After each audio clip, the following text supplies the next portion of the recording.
చంద్రబాబుకు ఎయిమ్స్ లేదా ప్రైవేట్ హాస్పిటల్లో వైద్యం అందించాలని టీడీపీ రాష్ట్ర అధ్యక్షుడు అచ్చెన్నాయుడు కోరారు. చంద్రబాబు ఆరోగ్య పరిస్థితి తీవ్రంగా మారిందని, డీహైడ్రేషన్, చర్మం అలర్జీతో బాధపడుతున్నా ప్రభుత్వం పట్టించుకోవడం లేదన్నారు. ప్రభుత్వం వైద్యులను భయపెట్టి రిపోర్టులు రాయిస్తుందని ధ్వజమెత్తారు.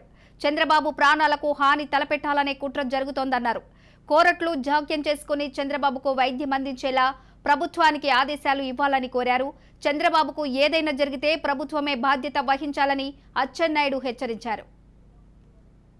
గంటలు ప్రజల గురించి పనిచేసినటువంటి చంద్రబాబు నాయుడు గారిని చెప్పి మరొకసారి గుర్తు చేస్తున్నాను. అటువంటి వ్యక్తి 34 రోజులైంది. ఆయనకి ఈరోజు డీహైడ్రేషన్ వస్తుందని చెప్పాం. డీహైడ్రేషన్ అంటే అది సామాన్యమైనది కాదు. ఆయనకి స్కిన్ ప్రాబ్లం ఉంది.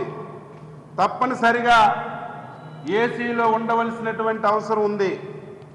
ప్రతినిత్యం ప్రతి ఒక్కరం కూడా చెప్పాం, మీరు ఏసీ ప్రావిజన్ ఇవ్వండి అని చెప్పి.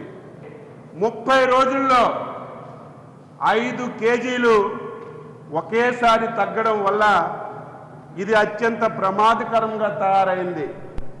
డాక్టర్లందరితో కూడా మాట్లాడాం, చాలా ప్రమాదకరం అని చెప్పి హెచ్చరిక చేస్తున్నప్పుడు ఈ ప్రభుత్వం ఏం చేయాలి? ఇంకిత జ్ఞానం ఉన్నటువంటి ముఖ్యమంత్రి అయినా, ఈ ప్రభుత్వంలో ఉన్నటువంటి అధికారులైనా